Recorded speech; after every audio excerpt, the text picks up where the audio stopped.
Um dos pedidos que o Silvio Santos vinha expressando à família ao longo dos anos era que quando morresse, a cerimônia de sua partida fosse reservada apenas aos mais próximos, seguindo as tradições do judaísmo. E é justamente sobre essas tradições que às vezes pode soar estranho para algumas pessoas, essas tradições, esses costumes que a gente vai entender agora com o presidente da Confederação Israelita do Brasil, Dr. Cláudio Lotenberg. Doutor, um prazer, muito obrigada por estar aqui e trazer cultura, esclarecimento e também parte do seu adeus, né, ao Silvio Santos e sua homenagem. Primeiro quero te agradecer. E queria que o senhor contasse um pouco como é o rito judaico quando um judeu morre. Boa tarde. Débora, é um prazer estar com vocês. E deixo aqui, em primeiro lugar, o meu sentimento à família de Silvio Santos. E, aliás, é uma família muito grande, porque todos nós, brasileiros, de certa forma, nos sentimos parte dessa família. Silvio era um exemplo em termos de empreendedorismo, mas, ao mesmo tempo, ele preservava traços muito fortes de humildade. E eu posso dizer que ele, embora não fosse um judeu ortodoxo, ele privava e primava por um comportamento essencialmente judaico. Quando ele manifesta esse sentido, a forma como ele quer ser enterrado, ele preserva dois aspectos fundamentais da nossa cultura: a humildade e a dignidade. O judeu, ele é enterrado, todo ele, seja ele menos poderoso, mais rico, mais pobre, com uma mortalha branca. E rapidamente esse enterro tem que acontecer, porque nós temos que devolver a Deus o corpo que ele nos emprestou durante a fase que tivemos aqui na vida terrena. Por outro lado, nós temos também algumas características, quer dizer, raramente a gente deixa alguém ver o corpo, exceto alguns familiares, poucos minutos antes do sepultamento, que é uma cerimônia de despedida. E cada vez menos a gente vê isso na prática. Para você ter uma ideia, em Israel, os judeus, quando são enterrados com essa mortalha, são colocados diretamente dentro da sepultura. No Brasil, ainda fazemos com o caixão por uma questão de exigência sanitária. Mas todos são enterrados de forma idêntica e sem qualquer tipo de privilégio, se assim podemos chamar uma pessoa que vem a falecer. Durante a primeira semana, os judeus costumam rezar, é um período que nós chamamos aí de Shivá, é o período do luto, é o momento do pranto. No 30º dia, após o falecimento, visita-se a sepultura no cemitério e esse dia é chamado de Shloshim. E aí, quase depois de um ano, alguns fazem um pouco antes, é o momento da Matseivá, que é a inauguração justamente daquela que é a peça, o túmulo definitivo, onde fica ali eternizada a presença de quem nos deixou. Doutor Lotenberg, então quando o senhor explica, né, esse rito, e o senhor fala uma palavra importante, o senhor fala humildade, né? A gente está noticiando aqui ao longo da programação que não é para mandar coroa de flores, não é para mandar buquê de flores. Por quê? Né? Isso também é uma tradição do rito judaico? Os judeus não costumam, no momento do enterro, receberem ou mandarem flores. Não faz parte da tradição. Talvez até por conta disso que eu lhe falei, quer dizer, todos os judeus são enterrados de forma idêntica. Ninguém é enterrado com roupa.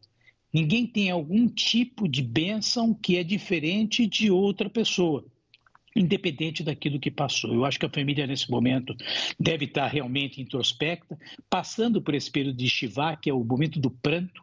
Logo, logo, no 30º dia, vão chegar no momento da tristeza. E quando inaugura o túmulo, Débora, é aquilo que a gente diz, é saudade. Então, pranto, tristeza e saudade. Que Deus possa dar suporte para a família de César Abravanel, que foi um judeu na sua essência do seu comportamento, um homem decente, empreendedor, criou empregos, deu exemplos para que eles possam, de fato, guardar uma lembrança desse ser admirável que foi Silvio Santos, o nosso César Abravanel. Doutor, tem mais um detalhe que o senhor disse, né, que não tem velório no rito judaico e que o enterro, o sepultamento tem que ser o mais rápido possível. Neste caso específico, ele morreu no sábado. Qual é a diferença? Olha, o velório pode até existir. No caso específico dele, ele pediu que fosse feito de forma até mais discreta. Veja, se só os amigos íntimos e a própria família já seria bastante gente. Entretanto, ele falece no feriado da semana. Deus trabalhou 6 dias, no sétimo dia ele descansou, quer dizer, é o Shabat. No Shabat não acontece sepultamento. Então ele faleceu na sexta-feira para o sábado de manhã, então aguarda-se a passagem do Shabat e a partir daí sim ele poderá ser sepultado, o que vai acontecer a partir de amanhã. E eu gostaria de tirar mais uma dúvida com o senhor, né? Quando o senhor fala que todos os judeus são... o rito é igual para todos os judeus, né? Às vezes, e aí é muito mais como, muito além de judeu, e também eu peço a sua percepção, né? O senhor é um médico muito conhecido, o senhor tem uma experiência, um conhecimento de Brasil também, que é o seguinte, às vezes as pessoas não entendem, mas o Silvio Santos era muito querido, queria ir no velório, queria um velório público, quero saber onde ele vai ser enterrado, quero ir lá. Só para o senhor, né, dar assim, uma ideia do quão importante era esse rito para ele e que, como as pessoas que gostariam de fazer esse mais tradicional aqui do Brasil, da cultura católica, evangélica, mas de que maneira, então, elas podem prestar sua homenagem? Qual que é o melhor jeito para elas canalizarem esse amor e esse carinho? Primeiro, é compreensível, né, que as pessoas queiram, neste momento, prestar uma última homenagem.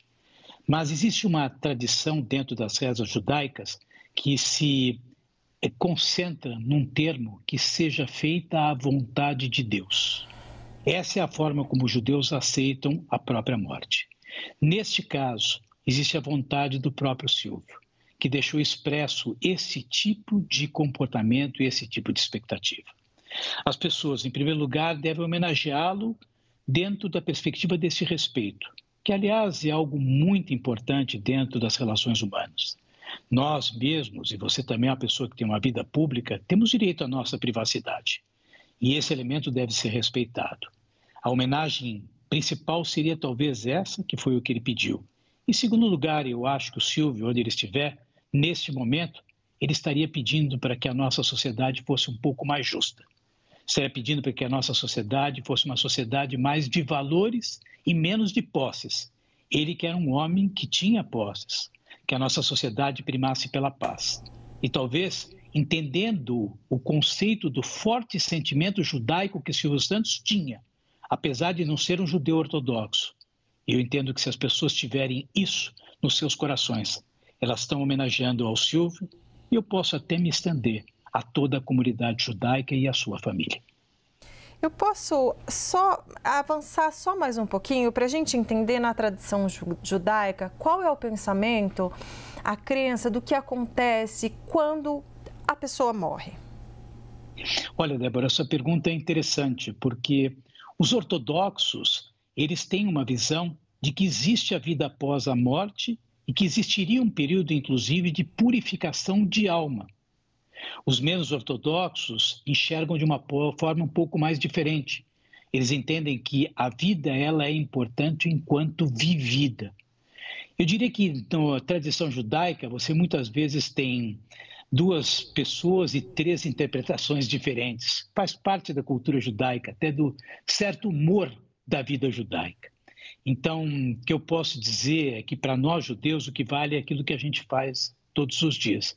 Aliás, religião é a prática do cotidiano, não é aquilo que nós só pregamos ou defendemos ou praticamos nos templos. Aliás, todas as religiões são importantes e guardam isso. Portanto, vale a vida que a gente vive, vale a vida que a gente preserva, vida de valores, de respeito, de combate aos discursos de ódio. E acho que o Silvio foi um pregador, por isso que eu digo para você, ele exerceu o seu judaísmo dentro da maior profundidade, sem que isso fosse feito dentro dos ritos da ortodoxia judaica. E para encerrar, doutor, qual é a manifestação, né, da Confederação Israelita? A Confederação Israelita expressou e registrou a perda do Silvio. Ele era membro da nossa comunidade, nós tínhamos muito orgulho da tradição dele, mas fizemos isso da maneira como ele também queria, de forma respeitosa, de maneira simples e talvez até contribuindo dentro da disseminação do conhecimento da cultura judaica, a quem ele tanto, no fundo, respeitou e honrou.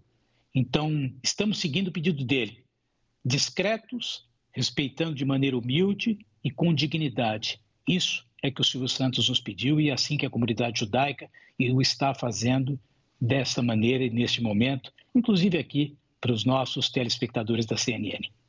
E a falta que ele vai fazer, doutor Lotenberg? Olha, aí eu posso falar até no sentido pessoal, né? Eu completo no começo do próximo mês 64 anos. Na década de 60, já não era incomum eu chegar em casa aos domingos, e ainda na Rede Tupi, e assistir o Silvio Santos, né? Vendendo aquela alegria. Os meus pais, que são, na verdade, eram imigrantes, os dois falecidos, sempre faziam questão de acentuar, porque era algo contagiante. E muitas vezes ressaltando, ele é judeu, ele é judeu. Então, eu vou dizer para você que ele vai fazer muita falta. Aliás, ele já fazia. Eu tenho, não digo uma proximidade, mas tenho uma certa relação com algumas de suas filhas. Silvio, eu acho que ele será inesquecível. Ele vai deixar, sim, um legado de alegria, um legado de envolvimento, um legado de empreendedorismo. Portanto, uma figura muito rara no contexto do mundo que nós vivemos. Passa para a história. Senador Bravanel, Silvio Santos. E você chegou a ter momento pessoalmente com ele, doutor? Olha, eu, na verdade, tive bastante contato com a Iris, né? A esposa dele. A Iris, durante os serviços de Yom Kippur, eu tenho sempre a oportunidade de me dirigir à comunidade judaica de maneira formal. Às vezes nas sinagogas e às vezes por escrito. Então, sempre mandei os meus textos, né? Ela é evangélica, ela não é judia. Né? E muitas vezes nós vimos a similaridade dos textos, né? Isso alimentou um carinho muito grande entre eu e ela. Eu cumprimentei em algumas ocasiões, mas numa delas ela fez questão de trazer ele para uma conversa no meu consultório. Eu não me recordo se ele veio para uma consulta oftalmológica, mas, claro, muito mais do que a consulta oftalmológica, marcou a conversa que nós tivemos. Que pessoa humilde, que pessoa simples, o interesse, ele olhava nos olhos, perguntava, parecia um adolescente querendo saber detalhes de coisas que nós fazíamos no Hospital Israelita Albert Einstein. Foi um momento, eu diria para você, glorioso dentro da minha vida comunitária e dentro daquilo que é possível para que eu possa exercer questões de natureza pública. Eu acho que o Silvio vai deixar aí uma questão muito especial para nós como exemplo. Eu jamais vou esquecer, de forma alguma, o que foi o Silvio Santos. Inclusive mais, Silvio Santos fez uma sinagoga. Tem uma sinagoga que ele criou com doação, recursos próprios. Quer dizer, independentemente da sua religiosidade ser mais ou menos ortodoxa, ele guardava respeito pelas suas origens. Ele sabia da importância de manter uma religião como um eixo de referência. Então, eu acho que a gente ainda vai descobrir as mensagens que o Silvio vai deixar nos próximos dias, lendo aspectos. E essa conversa, Débora, eu posso dizer para você que foi algo que está guardado no meu coração. Eu só me arrependi de não ter tirado uma foto com ele. Mas, enfim, a gente não pode ter tudo. E onde ele estiver, está me devendo uma foto. Muito obrigada. Olha, a gente conversou com o Dr. Cláudio Lotenberg, que é médico, mas é também presidente da Confederação Israelita do Brasil. Olha, uma delícia de conversa. Obrigada pelos esclarecimentos, pelos conhecimentos que o senhor traz para a gente e pelas lembranças também. Sempre um prazer falar com o senhor. Obrigada, doutor. Eu que agradeço muito. Obrigada.